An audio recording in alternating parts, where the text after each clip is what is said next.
Olá, amigo assinante, estamos iniciando o nosso programa Grandes Negócios na TV. Hoje uma convidada muito especial, a Lilian Espada Prado.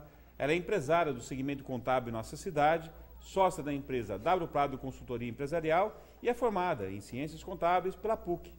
Tudo bem, Lilian? Tudo bom, e você, Maquiavel? É um prazer ter aqui com a gente, viu? É um prazer estar aqui com você. Bacana. Aqui a gente sempre faz tem essa frequência de mulheres no programa, que a gente respeita muito e prestigia muito a mulher empresária. A gente acha que a mulher tem todo um diferencial positivo no mundo empresarial. Muito obrigada. E você sabe que a minha profissão é uma profissão de homens. É verdade. Hoje em dia que a gente vê muitas mulheres, mas anteriormente não era. Em algum tempo, eu olhava na faculdade e eram só homens. Então é um diferencial ter mulheres contadoras. Bacana. Hoje. Na minha época, quando eu me formei também em Direito, também a quantidade de mulheres era pequena, né? 10%. Hoje, se bobear, é muito superior à dos homens. As mulheres estão ocupando seus espaços, né? Só não pode reclamar depois, né? É verdade. Bom, você, desde jovem, já se interessou pelo segmento contábil, né? Como é que surgiu isso na sua vida? Você sabe que o interesse não surgiu logo no início. Eu cheguei no Colégio 9 de Julho, aqui em Guarulhos, e eu olhei aquela parede cheia de nomes de cursos, eu olhei para minha mãe e meu pai parado na porta, porque ele falou, você vai fazer alguma coisa. Eu falava, eu não sei o que eu vou fazer. Eu olhei para aquela tela de cursos e falei, mãe, eu não sei por onde eu começo. Muitas opções, né? Muitas opções. Eu olhei educação física, eu olhei magistrado, eu olhei tudo. Daí eu falei, vou começar a administração, quem sabe eu não tenha uma base. Uhum. Aí comecei, o primeiro ano de administração. Mas nesse primeiro ano eu já não frequentava as aulas de administração, eu só ficava nas aulas de contabilidade. No meio do ano, eu falei, não dá mais, porque eu não vou me formar em administração, não é o que eu quero. E aí, sim, passei a frequentar as aulas de contabilidade, fiz todas as adaptações. E naquele momento, o primeiro momento, eu não sabia o que eu queria. Só quando eu comecei a olhar o que era contabilidade, daí sim eu me identifiquei. E aí nunca mais larguei. Fiz o técnico, fiz a faculdade. E por mais que seja uma profissão corrida, uma profissão trabalhosa, não tenho a intenção de largar, acho que nunca. Bacana. Tá realmente no teu DNA mesmo. Tá no DNA, não tem jeito. Como é que foi o início da sua carreira profissional? Quando você começou a trabalhar mesmo? Eu comecei a trabalhar já bem tarde, porque a minha família sempre disse, você primeiro vai estudar, depois você vai procurar um trabalho. Então, inicialmente, eu fiz o técnico, não trabalhei na área, fiz cursos de inglês, fiz tudo que tinha direito no primeiro ano de faculdade. Eu falei, agora é a hora de procurar. E comecei a procurar em auditoria, fazer processos seletivos, mas eu sempre fui muito tímida. Então, esse era um dos motivos que eu não conseguia entrar em auditoria. E fui fazer o teste na Transbrasil e também não entrei por experiência, entrei porque eu tinha o inglês fluente, eles precisavam na contabilidade internacional. Na época, a pessoa com quem eu ia trabalhar falou, olha, você está entrando, eu vou te ensinar desde o início. E como a minha base no técnico tinha sido muito boa, eu fui bem no teste teórico. Então, com isso, juntando essas duas características, eu acabei entrando na Transbrasil. O inglês, então, foi um diferencial importante. Foi um diferencial muito importante e que trouxe, se eu falar que eu usava frequentemente, não, mas foi um diferencial no momento da contratação. Perfeito. Então, com isso, eu acabei entrando, já tinha uma base muito boa, aprendi muito com as pessoas que trabalhavam comigo e foi uma época muito boa, foi uma época de muito aprendizado. Bacana. Quem é Mestre Mineu? E o que você aprendeu com ele? Eu falo que eu tenho duas pessoas que foram bem definitivas na minha carreira. Foi uma professora do colégio, que era professora de contabilidade, que na época eu falava, eu não sei o que eu quero, e ela me ajudou muito. E foi o Mineu. O Mineu foi uma pessoa que, inicialmente, ele parecia um japonês bem sério, e depois a gente foi se conhecendo, e ele era um profissional muito exigente, mas uma pessoa que ensinava tudo o que podia para nós. E não era só o ensinamento na contabilidade, não. Ele era uma pessoa que, qualquer coisa que a gente fizesse, ele olhava pelo lado humano e também dava conselhos. Então, era como um pai para nós. Bacana. E foi uma pessoa que me ensinou muito. Eu acho que, na minha carreira, eu tive muitas pessoas que me ensinaram, mas que eu me lembre, assim, de trabalho, foi muito o Mineu, que foi um mestre maravilhoso. E não é fácil encontrar pessoas dispostas, né, a ensinar, em especial jovens, né? Porque, às vezes, o jovem é meio, assim, intransigente, meio rebelde, e precisa ter paciência, né? Muita paciência. Então, ele tinha essa paciência e trazia para a gente o dia a dia. Ele não deixava, olha, você ainda não sabe fazer, você vai parar por aí. Não, você vai fazer sempre mais. Então, isso trouxe uma base muito boa. Então, eu entrei lá, eu não sabia o que era um lançamento contábil, eu saí de lá entregando documentos na CVM, balanço, entregando tudo. Então, ele trouxe essa base. Bacana. Em contrapartida, o dia que ele saiu de férias, todos os problemas que tinham, todos nós resolvíamos. Então, tinha a parte boa, que era para nós, e a parte boa para ele também. Então, eu acho que esse foi o grande aprendizado, ensinar para você conseguir ter pessoas boas do seu lado. Você sabe que isso é um fundamento muito importante de gestão, né? Você saber preparar pessoas que estão ao seu lado para que você não se torne exclusivo ou insubstituível. Exato. Isso quem ganha é o próprio gestor. Aquela pessoa que tem aquela mente tacanha, né? De que, não, eu vou esconder algumas coisas porque sempre vou precisar de mim. Isso é um absurdo, isso não existe mais no mercado de trabalho, não é verdade? Não, não existe. E é interessante porque no momento em que a Transbrasil, eu fiquei na Transbrasil 3 anos, eu entrei lá como estagiária, saí de lá como analista contábil, e no momento em que eu falei, olha, não dá mais, está falindo, eu preciso ir embora, ele falou assim, vai, faz, porque eu sei que você tem potencial. Então, ele também não tentou me segurar, ele falou, eu não tenho por que te segurar aqui. Então, ele ensinou para o mercado e, de qualquer forma, falou, eu não tenho como te segurar. Então, o dia que eu saí de lá foi uma tristeza só por um lado e por outro, eu estava deixando grandes amigos e indo para uma nova oportunidade. Bacana. E a sua primeira experiência em auditoria, como é que foi? Era um grande sonho. Eu tentei nos 4 anos de faculdade, quando chegou no 5º, eu falei, olha, se não for agora, não vai mais. E até aí, eu tinha tentado 2, 3 vezes por ano e foi desenvolvendo. Com essa experiência, no primeiro dia, eu me lembro na minha entrevista até hoje, o sócio que me entrevistou falou assim, se você tem passagem de graça, por que você quer vir para a auditoria?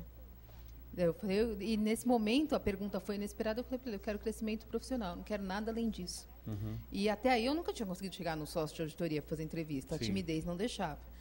E daí, no primeiro dia de trabalho, eu tive uma outra pessoa extremamente importante, que foi o meu coach, que nós tínhamos o projeto coach. E esse coach, ele também era uma pessoa maravilhosa, que ensinava tudo o que ele podia. E ele também me ajudou muito, e ajudava, era uma equipe. Então, a formação da equipe e os primeiros dias de auditoria, acho que são momentos que nunca vão sair da cabeça, porque a primeira coisa que ele pediu, eu falei, meu Deus, o que é isso? Eu não sei por onde começar. Ficou marcado. Ficou marcado. E isso, com o tempo, a gente acabava se reconhecendo nos nossos trainees. Quando passava alguma coisa, eu via na carinha deles aquele ponto de interrogação, e talvez tenha sido o mesmo ponto que o meu coach viu em mim. Então, foi muito bom. Foi uma experiência, os primeiros dias foram maravilhosos. Daí, na segunda semana, meu coach falou para mim, olha, você vai viajar. Eu falei, eu vou? Então, você vai ficar a semana inteira fora. Da hora que eu contei em casa, todo mundo ficou desesperado. Como assim? Você vai viajar sozinha? Quantos você tinha aquela época? Eu tinha 21. Mas os meus pais são super protetores até hoje. Sim. Então, com isso, quando eu falei, vou viajar sozinha, só eu e um homem, e mais uma equipe, mas essa equipe vai depois, isso no começo foi até diferente para eles. Mas foi uma experiência nova, Foi uma experiência nova. Mas com o tempo eles foram se acostumando. Eu fui me acostumando com o tempo também, que já chegava dias que eu falava, onde eu estou? Onde eu vou acordar hoje? Então eu olhava para o teto e falava, hoje eu estou em tal lugar, porque eu não parava em casa. Uhum. Mas foi uma experiência maravilhosa. Bacana. E o mercado de trabalho da auditoria hoje? Está positivo? É bom? Eu tenho conversado com algumas pessoas, ele está um mercado maravilhoso. E para crescimento profissional não tem igual. Porque você passa a ver de tudo um pouco. Uhum. E eu também trabalhei com profissionais que eu não fazia só auditoria contábil, eu fazia a parte tributária também. Então, eu tinha desde o cliente menor até a auditoria da TAM, por exemplo. Então, eu passei por todas as fases e eu entendo que seja um mercado maravilhoso para quem está começando. É um mercado que você sofre muito pela distância da família, até pelo tempo que você fica fora. Os seus amigos acabam sendo da auditoria, porque não tem outro jeito. Sim. Seus amigos que você tinha antes acabam se afastando porque você não tem tempo para eles. Mas é um mercado que te traz uma experiência maravilhosa. É uma dica interessante para você. E a sua aproximação com a W Prado? Né? A W Prado tem 2 anos e pouco, tem né? Um ano e meio agora. 1 ano e meio. Como é que você se aproximou dela? Você sabe que inicialmente, meu pai falava, vamos. Eu falava, não, estou bem aqui. Daí eles me transferiram para o departamento de treinamento. Então era o que eu sempre quis fazer. Eu estava dentro de uma sala de aula uma boa parte do tempo, preparando treinamentos, e meu pai falava, vamos? Não, estou bem aqui. vamos, você vai viajar, você vai ficar 2 semanas fora, vai ficar longe do teu filho. Não, estou bem aqui. Daí, nisso foram 10 anos. Ele tentando tirar a Lilian da KPMG. Daí chegou um momento em que eu vi que o meu filho estava sofrendo muito pela distância. Então, nós conversávamos, quando eu viajava, pelo Skype. Isso para uma criança, ver a mãe pelo Quantos Skype. anos ele tem hoje? Hoje ele, sábado ele faz, dia 28 ele faz 8 anos. Então, com isso, eu percebi que ele estava sofrendo muito. E daí nós acabamos, eu conversei com meu pai e falei, agora vai. Passei algum tempo no outro escritório, porque a visão que eu tinha era de auditoria. Sim. Era bem diferente, eu pegava tudo pronto. Então, era muito diferente. Quando eu cheguei lá, eu falei, meu Deus, eu não vou conseguir tudo isso. É muita coisa para minha pobre cabecinha. E, com o tempo, eu fui vendo que não era tão difícil assim. Fiquei 6 meses lá, 6 meses aprendendo. Quando nós abrimos aqui, eu já estava mais próximo do que era a realidade do escritório contábil. Então, foi assim que a gente foi se aproximando. E daí, com o tempo, foi abrindo. Porque logo no começo, meu pai falava assim para mim, como que a gente vai abrir e... o que a gente vai fazer? Eu falava, onde que eu vou começar, pelo menos, a procurar lugar para abrir a empresa? Eu não tinha a mínima ideia, não conhecia Guarulhos, não conseguia achar nenhum lugar. Mas essa aproximação inicial trouxe também bastante experiência, porque eu descobri que eu não sabia abrir uma empresa. E daí, quando eu descobri que eu não sabia abrir uma empresa, me deu desespero. Eu falei, e agora? O que vai ser de mim? Porque essa parte eu não tinha aprendido. É verdade. E nem na faculdade, nem no colégio. E foi indo atrás que eu fui aprendendo. Então, o que eu não tinha de conhecimento, eu fui adquirindo com o tempo. Então, eu tinha um conhecimento muito grande de contabilidade, em fiscal, mas eles falam básico, eu não tinha. Então, talvez os primeiros 6 meses de W Prado tenha sido uma experiência desafiadora, foi muito desafiador. E agora as coisas começam a entrar no lugar, você começa a colocar profissionais bons, você começa a formar a equipe, porque no início nós tínhamos nossa equipe que é maravilhosa, mas era uma equipe que ainda faltavam pessoas. E hoje não, hoje todos trabalham muito bem e acaba fluindo muito melhor. Bacana. E hoje, como é que está a empresa? O que vocês oferecem para o mercado de serviços? Hoje nós trouxemos, com base em toda a experiência que nós temos, nós trouxemos um trabalho onde eu trago para o cliente uma demonstração financeira que ele vai usar na tomada de decisões. E muitos deles não querem nem me atender. Eles falam, se você é chata, você vem aqui para me mostrar uma coisa que eu não quero ver. Eles resistem a isso? Resistem, muitos resistem. Falam, eu não quero ver, eu te mando documento, você está emitindo imposto, eu não quero saber de nada disso. Em contrapartida, aqueles que já têm essa cultura, hoje me ligam e falam assim, que dia que você vem aqui? Então, nós trazemos essa diferenciação. E, além disso, quando chega no final do ano, fala assim, olha, esse ano para você foi assim, assim, assim. Como que a gente vai fazer? Você vai continuar no seu regime de tributação? Posso fazer análise para mudar? Porque até para analisar e mudar, alguns tinham resistência. Hoje está melhor.